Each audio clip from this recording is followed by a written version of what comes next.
Welcome to the Learning Pines YouTube. We hope this video helps. You start by powering and prepping the Trio 500 so pairing is quick and reliable.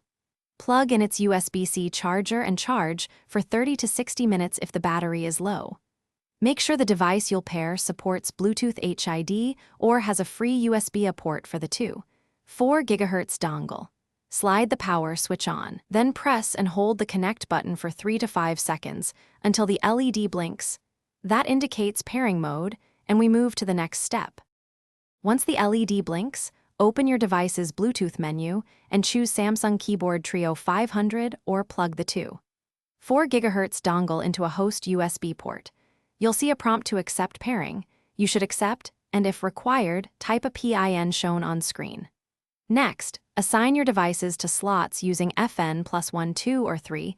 This lets you switch hosts instantly. Make sure to adjust layout and modifier keys in either Samsung's companion app or the operating system.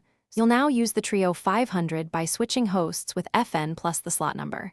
The LED confirms the active connection, and keys should respond immediately.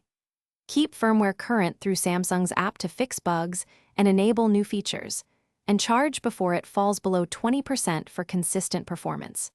If you see lag or disconnects, power the keyboard off for 10 seconds, clear device pairings on your host, and repair. This resets the Bluetooth stack and usually resolves sticky connection problems.